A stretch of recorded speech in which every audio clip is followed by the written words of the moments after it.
The phone rang just after midnight. I thought it was a prank, until I picked up and heard a woman's voice say, "I was married to him first." "You deserve to know the truth." I froze. My dress was still on, the veil tossed on the chair beside me. The celebration had ended only hours earlier, and the silence of the hotel room made her words echo louder than the music ever had. My husband, Daniel, was in the bathroom, humming as he washed his hands, completely unaware of the storm about to hit. The room smelled faintly of roses. Our friends had filled every corner with flowers. The champagne glasses were still half full on the bedside table. But suddenly, everything around me felt staged, like props hiding something I was never meant to see. "Who is this?" I whispered, my throat tightening. "I'm Clara," she answered. "Daniel's first wife." "He didn't tell you about me, did he?" My heart pounded. I had known Daniel for 2 years. He spoke of past relationships in vague terms, but never once did he mention a wife. Divorce papers? Records, nothing. And now, on the night I was supposed to begin my forever, someone was tearing it apart with a single phone call. The bathroom door opened. Daniel stepped out, drying his hands with a towel, smiling like nothing was wrong. My hand trembled as I hid the phone under the blanket, pressing it to my ear so he couldn't hear. "Listen carefully," Clara said, her voice low, urgent. "You need to ask him about last spring. About why he moved cities so quickly. He's not the man you think he is." I wanted to hang up, to block it all out, but my body wouldn't obey. My mind kept racing. Why call me now? Why on my wedding night? What secret was so dangerous that she couldn't wait?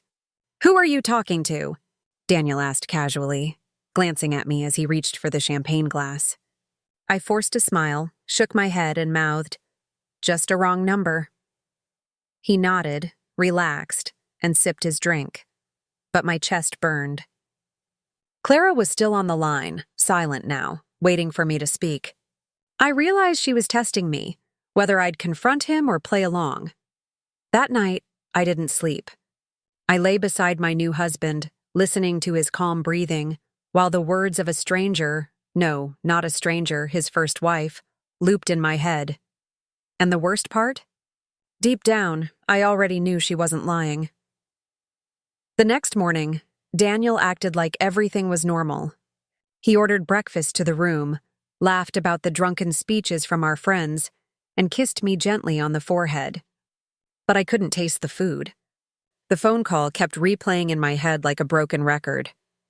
Ask him about last spring. While he stepped into the shower, I grabbed his phone from the nightstand. My hands shook as I unlocked it. He had given me his code weeks ago, saying, "I have nothing to hide." But scrolling through his recent calls and messages, there was nothing unusual. No Clara, no hidden conversations. Just work friends and me. I should have felt relieved, but instead I felt watched. The absence of proof was almost worse. It meant he could be hiding things in places I hadn't even thought to look. By the time we left the hotel and returned to our new home, my nerves were raw. The house was filled with unopened wedding gifts, ribbons, and handwritten cards. Everyone thought I was starting the happiest chapter of my life. But instead, I was already investigating my husband like he was a stranger. That night, when he fell asleep beside me, I searched his closet. Tucked behind a stack of neatly folded sweaters was a small box. Inside were documents, old bank statements, letters, and a driver's license that didn't match the Daniel I knew. The photo was him, but younger, and the last name was different. Daniel Foster. My heart dropped. Why would he hide his own identity? And why had he never told me? The next day, I decided to call Clara back. Her number had been saved in my recent calls. She answered on the second ring, her voice calm, as if she'd been expecting me. "I knew you'd call," she said. "Why didn't you tell me sooner?" I asked. "Why wait until my wedding night?" "Because you wouldn't have believed me before," she replied. "He's very convincing. I was once in your place, and I paid the price for trusting him." Her words made my stomach turn. I wanted details, but she refused to give them over the phone. Instead, she told me to meet her at a cafe near the courthouse. That evening, I lied to Daniel. I told him I was visiting my sister. He smiled, kissed my cheek, and didn't question it. That almost scared me more, like he was too sure I wouldn't dare to dig. At the cafe, Clara was already waiting. She looked tired, worn down, but her eyes were sharp. She slid a manila envelope across the table. Inside were court documents, divorce papers, financial disputes, and a restraining order filed under the name Daniel Foster. I felt sick. The man I had married, the man sleeping in my bed, wasn't just hiding a past marriage. He was hiding a different identity altogether, and when I looked up at Clara, her next words nearly broke me. "You're not the first woman he's lied to, but if you don't act soon, you might be the last." I drove home from the cafe with the envelope sitting on the passenger seat like it weighed 1,000 pounds. Every red light felt like a chance to turn back, to throw the papers out the window, to pretend none of it existed. But the truth was already inside me. I couldn't unknow it. Daniel was in the kitchen when I walked in, chopping vegetables as though our lives were perfectly ordinary. The smell of garlic filled the air, warm and homey, almost mocking. I set my bag down and watched him, wondering how many lies could fit behind one smile. "How was your sister?" he asked casually. I swallowed. Fine. The silence that followed was unbearable. Finally, I pulled the envelope from my bag and set it on the counter between us. His knife froze midair. For the first time, I saw something flicker in his eyes. Fear, sharp and undeniable. "What's this?" he asked, his voice low. "You tell me," I said. He set the knife down, wiped his hands on a towel, and opened the envelope. His expression hardened as he scanned the documents. He didn't even try to deny it. Instead, he let out a long breath and looked straight at me. "So she found you," he muttered. The word stung. He wasn't surprised I knew. He was surprised Clara had reached me. "You lied about everything," I said, my voice trembling. "Your name, your marriage, your past. Who are you really, Daniel?" His jaw tightened. "I'm the same man you married. The man who loves you. Clara, she twists things. She always has. She made my life hell, and now she wants to ruin yours too." But his explanation felt too neat, too rehearsed. I pressed harder. "Then why hide the name Foster? Why bury those papers in the closet? If you're innocent, why live a double life?" He stepped closer, his tone sharpening. "Because people don't understand. They don't forgive.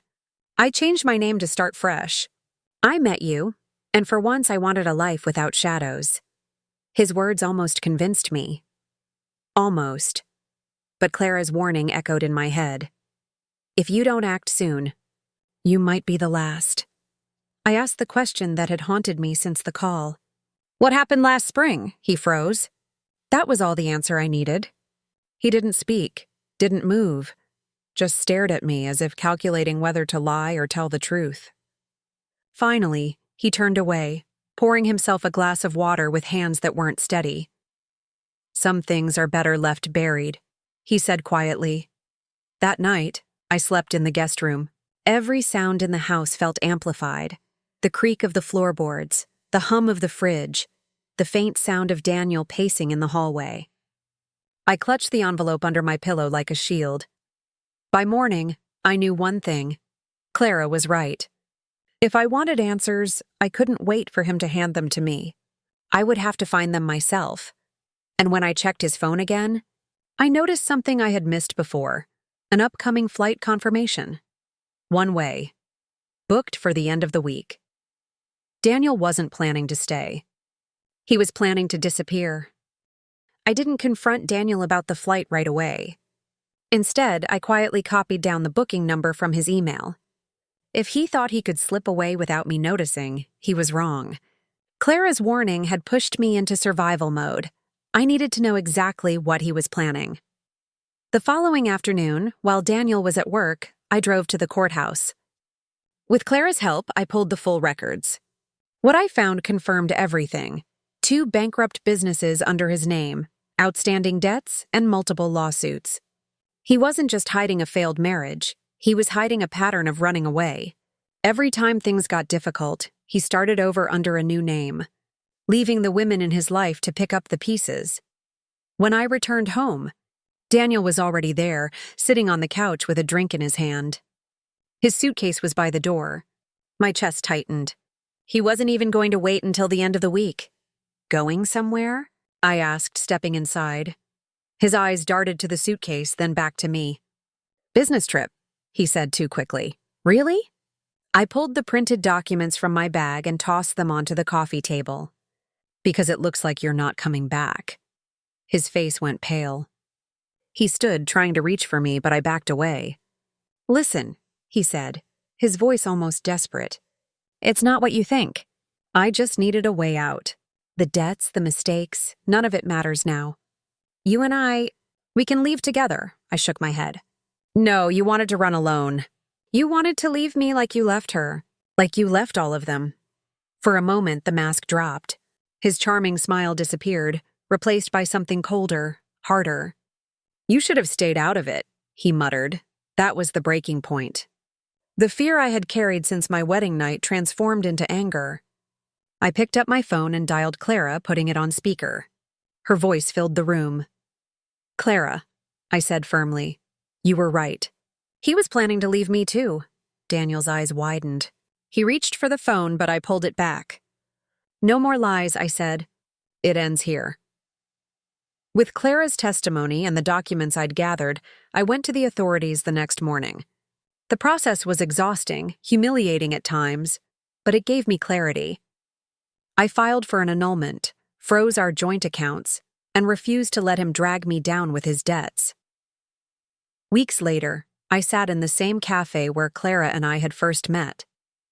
This time I wasn't trembling. She smiled faintly at me across the table, and for the first time I realized we weren't enemies. We were survivors of the same man's lies. You're stronger than I was, she said softly. I sipped my coffee, feeling the truth settle inside me. Maybe I hadn't chosen this path, but I had chosen how to walk it.